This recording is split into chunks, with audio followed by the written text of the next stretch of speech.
Cookery சேனலை பார்த்து யார் வேணாலும் சமையல் பண்ணலாம். ஆனா சுவையான சமையல் பண்றது எப்படி? நான் இதயம் நல்லெண்ணெயில சமையல் பண்றேன். ஆஹா ஓஹோன்னு பாராட்டுறாங்க. நீங்களும் இதயம் நல்லெண்ணெயில சமையல் பண்ணுங்க, பாராட்ட வாங்குங்க. தினம் தோறும் வாங்குவே இதயம் இதயம். உள்ளம் தேடி இல்லம் நாடி மற்றும் கேப்டன் ரதம், மக்களை தேடி மக்கள் தலைவர் என்கின்ற இந்த உன்னத திட்டங்களால் தமிழ்நாடு முழுக்க 234 தொகுதிகளுக்கும் நேரடியாக சென்று களத்தில் மக்களை சந்தித்து இன்றைக்கு ஒரு மாபெரும் ஒரு எழுச்சி பயணமாக ஒரு நாள் கூட இடைவிடாமல் நாம் சென்று கொண்டிருக்கிறோம். அந்த வகையில் இன்றைக்கு புதுக்கோட்டைக்கு வந்திருக்கிறேன். உங்களை அனைவரையும் காண்பதில் நான் மகிழ்ச்சி அடைகிறேன். எல்லாரும் நல்லா இருக்கீங்களா? ரொம்ப சந்தோஷம். இங்க எந்த மாரியம்மன் கோவில் திருவிழாவா? காளியம்மனுடைய திருவிழா. எப்பமா? நாளைக்கு. காளியம்மன் அருளால் இங்கு இருக்கின்ற அனைவரும் நல்ல வாழ்க்கை பெற்று எதிர்கால தமிழ்நாடும் நலம் பெற்று சீரோடும் சிறப்போடும் இருக்க வேண்டும் என்று காளியம்மனை நான் வேண்டிக் கொள்கிறேன். ஏன்னா அம்மன் சக்தி மிகப்பெரிய சக்தி. இங்க தாய் குலங்களாக இருக்கீங்களே, நீங்கள் எல்லாம் சக்தியின் ரூபங்கள் தான். நம்ம தலைவர் என்ன சொல்வார்? நிழல் சக்தி இல்லை என் மனைவி நிஜ சக்தி என்று சொல்வார்.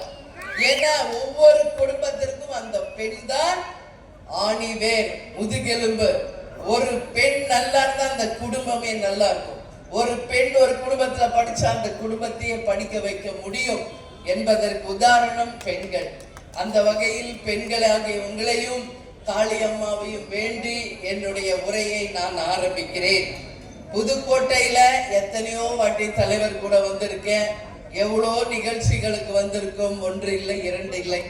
புதுக்கோட்டையில் நடந்த மாநாடு இன்றளவும் சரித்திர புகழ் பெற்ற ஒரு மாநாடு என்றால் அது மிக இல்லை. புதுக்கோட்டை என்று சொன்னாலே இது கேப்டன் கோட்டை என்பதை நிரூபிக்கக்கூடிய உண்மை நிர்வாகிகளும் தொண்டர்களும் கொண்ட அணி நம்மளுடைய தேசிய முற்போக்கு திராவிட கழகம். இப்பதான் நான் கந்தர்வ கோட்டை முடிச்சிட்டு உங்க முன்னாடி வந்திருக்கிறேன். கந்தர்வ கோட்டையில அலைகடல் என்ன மக்கள் திருந்தாங்க. அதுக்கு ஈடு இணை இல்லாம நீங்களும் இங்க பெரும் திரளாக வரவேற்பு வந்திருக்கும் எங்களுடைய மாவட்ட செயலாளர் கார்த்திகேயன் அவர்களுக்கும், மண்டல பொறுப்பாளர் நம்மளுடைய செந்தில் அவர்களுக்கும், கழக பொருளாளர் LK சுதீஷ் அவர்களுக்கும், மாவட்ட பொருளாளர் தொகுதி பொறுப்பாளர் பரமஜோதி அவர்களுக்கும், என்னுடன் மேடையிலே நிற்கின்ற அனைத்து நிர்வாகிகளுக்கும், என் கண் முன்னாடி நிற்கின்ற ஒன்றிய நகர பேரூர் கழக கிளை கழக நிர்வாகிகளே, என் மகளிரணி சகோதரிகளே, தாய் குலங்களே, பத்திரிகை நண்பர்களே, காவல்துறை அன்பர்களே, கேப்டனை உயிர் மூச்சாக கொண்டிருக்கும் என் உயிரினும் மேலான அன்பு கழக உடன்பிறப்புகளாகிய உங்கள் அத்தனை பேருக்கும் உங்கள் அண்ணியாக அம்மாவாக என் வணக்கங்களை தெரிவித்துக் கொண்டு என்னுடைய உரையை நான் தொடங்குகிறேன். புதுக்கோட்டையில இன்றைக்கு எத்தனையோ நிகழ்வுகள்.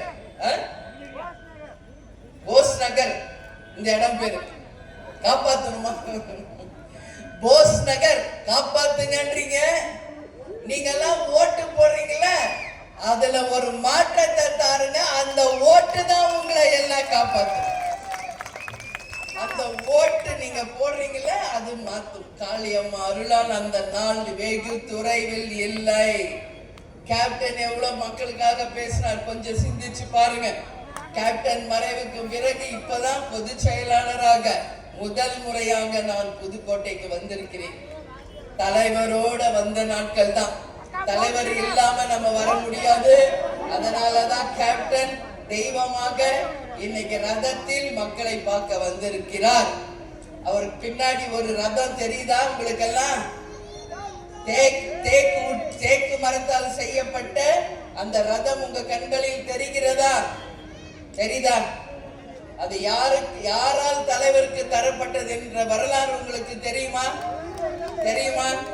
சரி, தெரிஞ்சவங்க ஓகே, தெரியாதவர்களுக்கு நான் சொல்றேன். கேப்டன் மக்களை உண்மையாக நேசிச்சார். அந்த அன்பின் வெளிப்பாடாக ஒட்டுமொத்த தமிழர்களையும் நேசிச்சார். தமிழ் மொழியை தவிர வேற்று மொழியில் நடிக்க மாட்டேன் என்று உறுதி கொண்டவர்.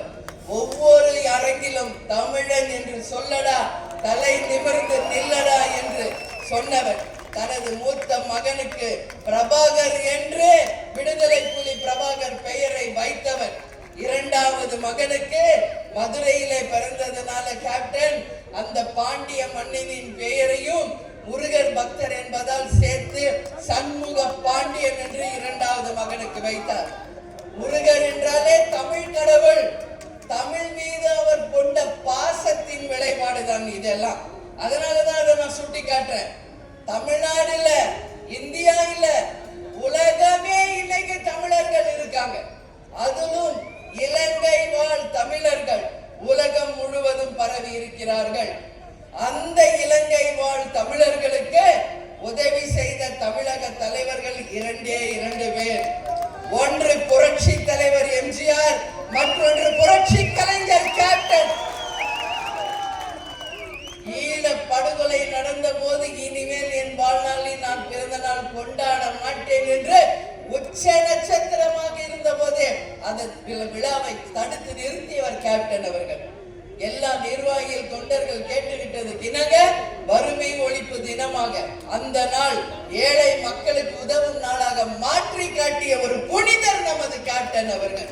அதனோட விளைவு மக்களை அவர் உண்மையாக நேசித்ததின் விளைவு மக்களே இன்னைக்கு தலைவரை விரும்புகின்ற நிலைமை உலகம் முழுவதும் நடந்து கொண்டிருக்கிறது. கேப்டன் ஆலயம் இன்னைக்கு சென்னையில் இருக்கு. அந்த ஆலயத்திற்கு தினந்தோறும் ஆயிரக்கணக்கான மக்கள் உலகம் முழுவதும் வராங்க. மெயினா ஸ்ரீலங்கா, சிங்கப்பூர், அதே மாதிரி லண்டன், சுவிட்சர்லாந்து, துபாய், இந்த மாதிரி பல்வேறு நாடுகளில் இருக்கும் நம் தமிழர்கள் சென்னைக்கு வரும்போது கேப்டன் ஆலய தரிசிக்காம யாருமே போறதில்லை. அதுல அதிகமாக மலேசிய மக்கள் அதிகமானவர்கள் வந்து கேப்டனை விரும்பி பிரார்த்தனை வச்சு அவரை வேண்டிட்டு போறாங்க. அந்த அளவு கேப்டனை விரும்பக்கூடிய தமிழர்கள் இன்னைக்கு உலகம் முழுவதுமே இருக்காங்க. அந்த இலங்கை வாழ் தமிழர்கள் மேல் கேப்டன் வைத்த அந்த அன்பின் விளைவாக கேப்டன் ரதம் இலங்கை வாழ் மக்களால், இலங்கை தமிழர்களால் கேப்டனுக்கு பரிசாக தரப்பட்ட ரதம் தான். இது ஒண்ணு சாதாரண வரலாறு இல்லை. நல்லா புரிஞ்சுக்கணும். புதுக்கோட்டை மக்கள் அறிவாளிகள் சிந்திக்கணும்.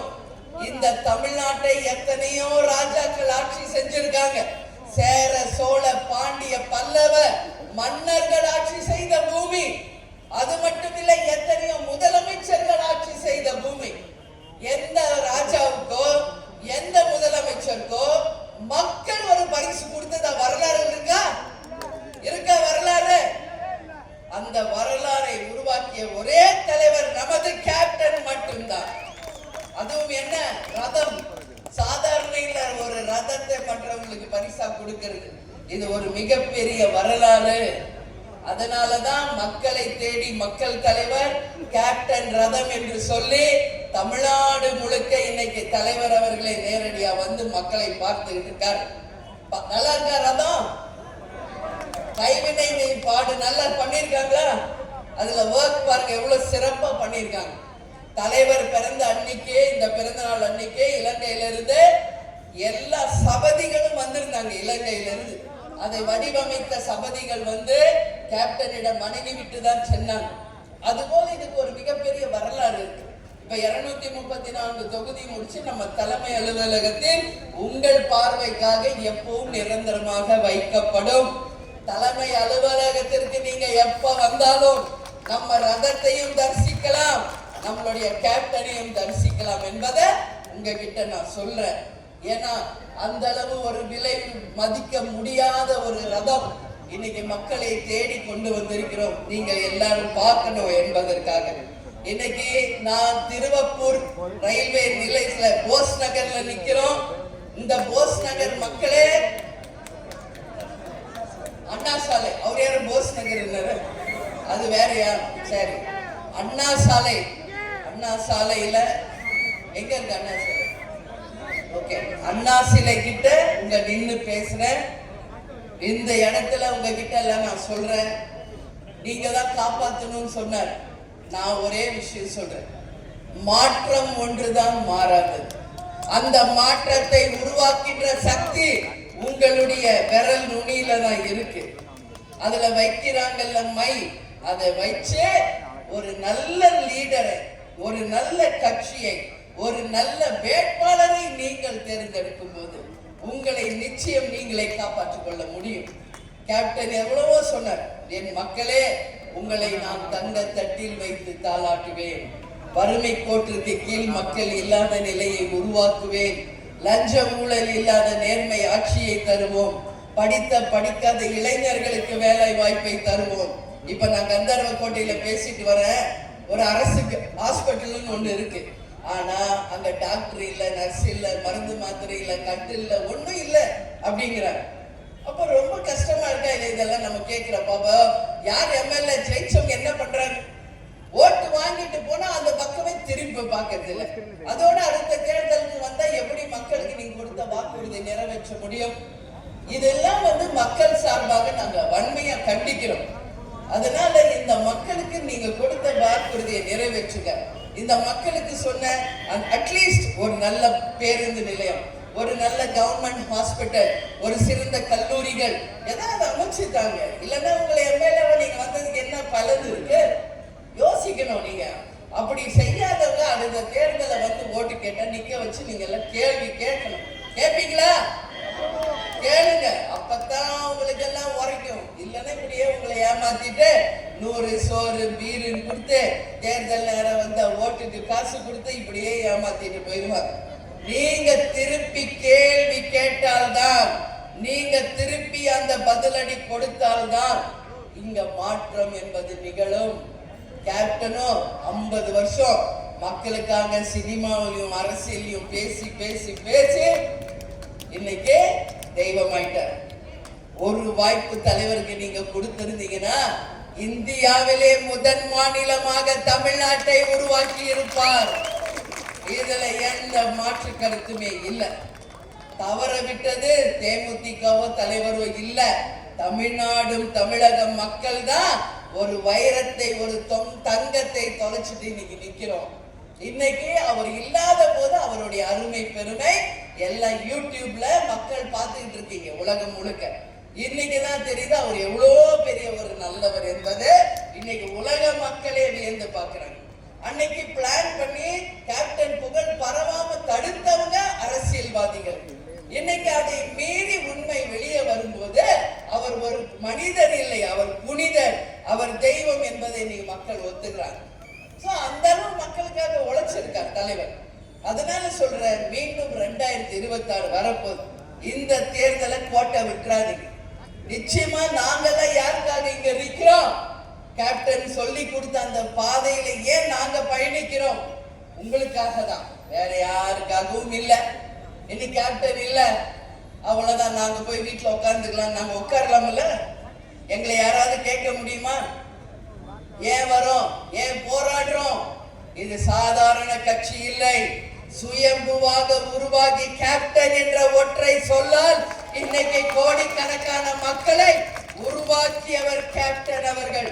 இந்த கட்சியையும் மக்களையும் நம்பி வந்தவர்கள் வாழ்ந்ததாக ஒரு சரித்திரத்தை நிச்சயமாக தேமுதிக உருவாக்கும். கண்டிப்பா உருவாக்குவோம். நீங்க எல்லாம் சொல்றீங்களே காப்பாத்துங்க, எங்களை காப்பாத்துங்க, அது நடக்கும். நீங்க எல்லாம் கொஞ்சம் சிந்திக்க ஆரம்பிங்க. இன்னைக்கு நான் எந்த கேள்வி கேட்டாலும் இல்ல இல்லன்னு எனக்கு பதில் வரும். ஏன்னா நான் ஒரு இடமா 2 இடமா போறேன், தமிழ்நாடு முழுக்க சுத்தி வரேன்.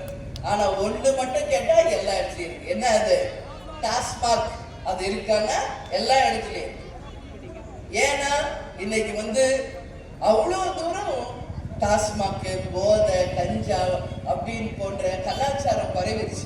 சட்டம் ஒழுங்கு கேள்விக்குரியாது. இதே மாவட்டத்தை சேர்ந்த அமைச்சர் அவர்கள் தான் சட்டம் ஒழுங்குக்கு இன்னைக்கு அமைச்சரா இருக்காங்க. என்ன சட்டம் ஒழுங்கு இங்க நல்லா இருக்கு? யோசிச்சு பாருங்க. எல்லா சட்ட ஒழுங்கு பிரச்சனையும் இங்கதான் நடக்குது. அப்ப இது என்ன தீர்வு? மக்களாகிய நீங்கள் மட்டும்தான் அதுக்கான தீர்வு என்பது சொல்லி நம்ம 2024 அமைக்கும் கூட்டணி மகத்தான ஒரு வெற்றி கூட்டணியாக அமையும். அந்த கூட்டணியின் வாயிலாக ஒரு வெற்றி வேட்பாளரோடு நிச்சயம் அடுத்த முறை நாங்கள் வந்து உங்களை சந்திப்போம். அதில் மாற்றத்தை நீங்கள் தர வேண்டும் என்று கேட்டுக்கொண்டு, நம்ம வேட்பாளர் அடுத்த முறை நம்ம கூட்டணி வேட்பாளர் இங்கு ஜெயிச்சா உங்களுக்கு என்னெல்லாம் வாக்குறுதி என்பதை இப்பயே உங்களுக்கு சொல்றேன். ஏன்னா இது ஒண்ணு தேர்தல் காலம் இல்லை. ஏன் வரோம், எப்படி இருக்கு தொகுதிகள், மக்கள் என்ன எதிர்பார்க்கிறாங்க என்பதை ஆராய, உள்ளம் தேடி இல்லம் நாடின்னு உங்க ஒவ்வொருவர் உள்ளங்களை தேடி நாங்க வந்து கொண்டிருக்கிறோம். அந்த வகையில் திருவப்பூர் ரயில்வே கேட், கட்டியவயல் பைபாஸ் இணைந்து மேம்பாலம் அமைக்க வேண்டும் என்கின்ற கோரிக்கை ரொம்ப நாளாக இருக்கிறது. இந்த கோரிக்கையை இன்னும் இருக்கும் 6 மாதத்துல அமைச்சரும் எம்எல்ஏக்களும் செய்து முடிக்கணும். இல்லை என்றால் 2026 தேமுதிக அங்கம் வகிக்கும் கூட்டணி வெற்றி பெற்ற வேட்பாளர் வரும்போது இந்த வாக்குறுதியை நிறைவேற்றுவோம். Balanagar railway gate, Balanagar bypass இணைந்து மேம்பாலம் அமைக்க வேண்டும் என்ற கோரிக்கையும் மக்கள் சார்பாக நீண்ட நாளாக இருக்கிறது. இதையும் அரசு கவனத்தில் கொள்ள வேண்டும். புதிதாக கட்டப்படும் பஸ் நிலையம் தரமற்றதாக, மக்களுக்கு பயனில்லாததாக பல நாட்களாக கிடப்பிலே இருக்கிறது. அந்த பேருந்து நிலையத்தை உடனடியாக சரி செய்ய வேண்டும். அரசு மருத்துவக் கல்லூரி மருத்துவமனையில் போதிய மருத்துவர்கள், செவிலியர்கள் இல்லை. மருத்துவமனைக்கு வரும் மக்கள் மிகவும் அவதிப்படுகிறார்கள், அச்சப்படுகிறார்கள். ஊசி போட வந்த பெண் கூட ஒரு வாரத்துக்கு முன்னாடி இறந்து போயிட்டாங்கன்னு எனக்கு கந்தர்வ கோட்டையில சொன்னாங்க. இதெல்லாம் உண்மையா கண்டிக்கக்கூடிய ஒரு விஷயம். கேப்டன் என்ன சொன்னார், நான் ஆட்சிக்கு வந்தால் மக்களுக்கு 2 தான் இலவசம், ஒன்னு மருத்துவம், மற்றொன்று கல்வி, முற்றிலும் அனைத்து மக்களுக்கும் இலவசமாக தரப்படும் என்று சொன்ன தலைவர் நமது கேப்டன் அவர்கள். அது மட்டுமில்லை, உடுத்த உடை, உண்ண உணவு, இருக்க இருப்பிடம், படிக்க மாணவர்களுக்கு வேலை வாய்ப்பு, அனைவருக்கும் பாதுகாப்பான ஒரு சட்டம் ஒழுங்கை நிலைநாட்டுவேன் என்று சொன்னார். ஆனா மக்கள் நீங்க புரிஞ்சுக்கல, இன்னைக்கு யோசிக்கிறீங்க. இதெல்லாம் மாறும், அட்லீஸ்ட் இனிமே மாறுங்க. காவேரி குண்டாறு இணைப்பு திட்டம் கிடப்பில போடப்பட்டு இருக்கிறது, உடனடியாக நிறைவேற்றப்பட வேண்டும் என்று மக்கள் குறையை இந்த நேரத்தில் இங்கு நான் சொல்கிறேன். எனவே மக்களால் தேர்ந்தெடுக்கப்பட்ட எம்எல்ஏக்கள் மக்கள் குறைகளை இனி மீறி இருக்கும் காலத்தில் நிறைவேற்ற வேண்டும் என்று நமது புதுக்கோட்டை மக்கள் சார்பாக அண்ணா சாலையில இருந்து சொல்கிறேன். நான் பேசுற ஒரு வார்த்தையும் யார் காதுக்கு போகணுமோ அவங்க காதுக்கு நிச்சயமாக போகும். இதுல எந்த மாற்று கருத்தும் இல்லை. எனவே ஓட்டு போட்ட மக்களுக்கு நல்லது செய்ய வேண்டும் என்று இந்த நேரத்தில் உங்களை பார்த்து கேட்டுக்கொள்கிறேன். எனக்கு எப்பவுமே புதுக்கோட்டை அப்படின்னாலே மிகப்பெரிய ஒரு மரியாதை உண்டு, கௌரவம் உண்டு. ஏன்னா இங்க ராணுவத்தில் பணிபுரியும் இளைஞர்கள் அதிகமாக நமது புதுக்கோட்டை மாவட்டத்தில் இருந்துதான் ராணுவ எல்லையில இருக்கிறார்கள். நம்ம புதுக்கோட்டை மாவட்ட இளைஞர்கள் இன்னைக்கு காவல்துறையாகட்டும், ராணுவத்துல பணியாற்றுபவர்கள், நான் எவ்வளவு இடத்துல நேரடியா என்னை சந்திக்கிற வாய்ப்பு, ஏர்போர்ட்ல என் போகின்ற இடங்கள்லாம் அவங்க எல்லாம் ஓடி வந்து என்கிட்ட சொல்லுவாங்க, அம்மா நாங்க இந்த துறையில இந்த ட்ரெஸ்ஸ போட்டு நிக்கிறோம்னா அதுக்கு காரணமே எங்க கேப்டன் தான். கேப்டன் தான் எங்க ரோல் மாடல் அப்படின்னு காவல்துறை அதிகாரிகளும் ராணுவத்தில் இருக்கிறவங்க, ஏர்போர்ட்ல இருக்க எவ்வளோ பேர் சொன்னதை கேட்டு நான் வந்து அப்படியே வியந்து போயிருக்கேன். அந்த அளவு ஒரு ரோல் மாடலா மக்கள் மத்தியில வாழ்ந்துட்டு போயிருக்காரு நம்ம கேப்டன் அவர்கள். காவல்துறைக்கு ஒரு அடையாளமாக, நம்ம எல்லையில் நாட்டை பாதுகாக்கும் வீரர்களாக, புதுக்கோட்டை மக்களே உங்கள் பெருமை சேர்க்கக்கூடிய ராணுவ வீரர்களாக எல்லையில் பணிபுரியும் அனைத்து ராணுவத்தினருக்கும் நம் தேமுதிக சார்பாக ராயல் சல்யூட். அவங்க எல்லையில நமக்கு பாதுகாப்பு கொடுத்தாதான் இங்க நம்மளால நிம்மதியா வாழ முடியும். இப்ப பாத்தீங்களா என்ன நடந்துச்சு கொஞ்ச நாளைக்கு முன்னாடி? பாகிஸ்தான் பெஹல்காம் தீவிரவாத தாக்குதல் நடந்துச்சு. சிந்தூர் அப்படின்ற ஒரு ஆபரேஷன் மூலம் முறியடிச்சு காட்டுறார் நம்மளுடைய பாரத பிரதமர் மோடிஜி அவர்கள். துண்டக்கான துணியக்கான ஓட விட்டார். செஞ்சாரா இல்லையா? இன்னைக்கு நம்ம எல்லாம் இங்க பாதுகாப்பா இருக்கிறோம்னா நம்ம எல்லையில இருப்ப வீரர்கள் நம்மளை பாதுகாக்கிறாங்க. இல்லைன்னா அந்த குண்டு இங்க போடுறதுக்கு எவ்வளவு நேரம், அந்த குண்டை சென்னையில போட எவ்வளவு நேரம், புல் பூண்டு கூட இல்லாம அழிஞ்சு போகும். ஆனாலும் எல்லையை விட்டு ஒரு அணு கூட உள்ள வராம அங்கேயே தடுக்கிறாங்கல்ல நம்மளுடைய ராணுவமும் நம் ராணுவத்து வீரர்களும். அவர்களுக்கு நாம் உண்மையில், அதுவும் இந்த மாவட்டத்தில் இருந்து இதை நான் பேசலன்னா வேற எந்த மாவட்டத்துல பேச முடியும்? அதனாலதான் சொல்றேன், அவங்களுக்கு அனைவருக்கும் வீர வணக்கம் என்று இந்த நேரத்துல நான் சொல்றேன். சிந்தூர் ஆபரேஷன்ல மகத்தான வெற்றி பெற்ற பாரத நாட்டுக்கும் பாரத பிரதமருக்கும் புதுக்கோட்டையில் இருந்து நமது நன்றிகளை நாம் தெரிவித்துக் கொள்கிறோம். அதே மாதிரி ஜிஎஸ்டி வரி என்று 4 கேட்டகரியாக இருந்தது 2 கேட்டகரியாக குறைத்திருக்கிறார். இன்னைக்கு அத்தனை மக்களும் பலவிதமான ஹெல்ப்போட, பலவிதமான உதவிகளோடு சந்தோஷமா இருக்காங்க.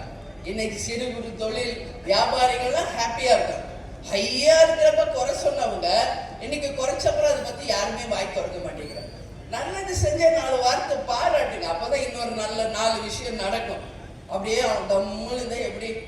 ஆனா உண்மையிலேயே நம்மளுடைய எக்ஸ் பினான்ஸ் மினிஸ்டர் ப. சிதம்பரம் ஒருத்தர் தான் உண்மையிலே இது பாராட்டுக்குரிய ஜிஎஸ்டி வரி என்று அவரே சொல்லியிருக்கார், எதிர்கட்சியா இருந்தார். அப்ப மக்கள் நம்ம ஏன் சொல்லக்கூடாது? உடனே பிஜேபி கூட்டணியா, உடனே அதிமுக கூட்டணியா, உடனே திமுக கூட்டணியா? அது இல்ல. நம் நாட்டுக்கு மக்களுக்கு யார் நல்லது செய்தால் முதலில் பாராட்டுபவர் தேமுதிக. அதே போல மக்களுக்கு ஏதாவது சரியா பணி ஆற்றவில்லை என்றாலும் சுட்டி காட்டுவதும் தேமுதிக தான் என்பதை நான் சொல்றேன். அதே மாதிரி சிபி ராதாகிருஷ்ணன் அவர்கள் துணை ஜனாதிபதியாக தேர்ந்தெடுக்கப்பட்டிருக்கிறார். ஒரு தமிழ்நாட்டிற்கை சேர்ந்தவர், ஒரு தமிழர். அவர் இன்னைக்கு துணை ஜனாதிபதியாக ஆயிருப்பது நம் ஒட்டுமொத்த தமிழர்களுக்கும் தமிழ்நாட்டுக்கும் கிடைத்த பெருமை. ஏற்கனவே அப்துல் கலாம் அவர்கள் ஜனாதிபதியா இருந்திருக்கார். அதே மாதிரி ராதாகிருஷ்ணன் அவர்கள் ஜனாதிபதியா இருந்திருக்கார். துணை ஜனாதிபதியாக முதல் முறையாக தமிழ்நாட்டை சேர்ந்தவர் சிபி ராதாகிருஷ்ணனை மக்கள் நீங்க எல்லோரும் போற்றக்கூடிய அளவு தமிழர்களுக்கு கிடைத்த பெருமையாக இந்த நேரத்திலே நாம் எடுத்து அவருக்கு நாம் அனைவரும் மனப்பூர்வமான வாழ்த்துக்களை சொல்லி தமிழர்கள் மூலம் அவருக்கு பெருமை, அவரால் தமிழர்களுக்கு பெருமை என்று இந்த நேரத்தில் நான் சொல்ல கடமைப்பட்டிருக்கேன். எனவே 2026 மகத்தான ஒரு மாற்றத்தை நீங்கள் உருவாக்க வேண்டும், வெற்றியை தர வேண்டும் என்று கேட்டுக்கொண்டு கடலூரில் ஜனவரி 9ஆம் தேதி நடக்கின்ற மாநாடு அனைவரும் பெரும் திரளாக வந்து கலந்து கொண்டு நமது மாநாட்டை வெற்றி மாநாடாக நிச்சயம் செய்து காட்டு சரித்திர சாதனையை நாம் புரிய வேண்டும் என்று உங்ககிட்ட கேட்டுக்கிறேன். எல்லாரும் வருவீங்களா? ஒருத்தர் தவறாம எல்லாம் அங்க இருக்கணும். உங்களை அன்பாக உபசரிச்சு நிறைய இன்னைக்கு நம்ம செய்ய இருக்கிற பல திட்டங்கள் அதெல்லாம் நீங்க பார்த்துட்டு பத்திரமா வீடு வந்து சேரணும். நாங்க இருக்கோம் உங்களை பார்த்துக்கொள்ள என்று சொல்லி நீங்க எல்லாரும் வரணும். நாளை மறுநாள் நமது தேசிய முற்போக்கு திராவிட கழகத்தின் 21வது ஆண்டு துவக்க விழா. அனைவருக்கும் தேசிய முற்போக்கு திராவிட கழகத்தின் கட்சி சார்பாக வாழ்த்துக்களை நான் பொதுச் செயலாளராக உங்களுக்கு தெரிவித்துக் கொள்கிறேன். எல்லா இடத்துலயும் நம்ம கொடி ஏற்ற போறோம். நீங்களும் எல்லா இடத்துலயும் இங்க கொடியை ஏற்ற வேண்டும் என்று சொல்றேன். இயன்றதை செய்வோம், இல்லாதவருக்கு என்ற வகையில் நம்மால் முடிந்த உதவிகளை நம்மளுடைய மக்களுக்கு தர வேண்டும் என்று சொல்ற. அது மட்டும் இல்ல, நாங்க மணப்பாறையில ஏத்துறோம். மாநாடு இடத்தில் தலைமை கழகத்தை சேர்ந்த நிர்வாகிகள், மாவட்ட செயலாளர் சிவக்குழுந்து, பார்சாந்தி எல்லாம் ஏத்துறாங்க. நம்மளுடைய ஆபீஸ்ல தலைமை கழகத்துல விஜய பிரபாகர் அவர்கள் கொடியேற்ற இருக்கிறார்கள். அது போல தமிழ்நாடு முழுக்க அனைத்து இடங்களிலும் தேசிய முற்போக்கு திராவிட கழகத்தினுடைய கட்சி துவக்க நாளை மிக சிறப்பாக அனைவரும் கொண்டாட வேண்டும் என்று கேட்டுக்கொண்டு, தலைவர் நமக்கு சொன்ன வழியிலே நாம் இயன்றதை செய்வோம், இல்லாதவர்க்கே தமிழன் என்று சொல்லடா, தலை நிமிர்ந்து நில்லடா, நமது முரசு வெற்றி முரசு என்று கூறி என்னை வரவேற்க வந்த அனைவருக்கும் இருகரம் கூப்பி உங்களிடமிருந்து விடைபெறுகிறேன். நன்றி, வணக்கம்.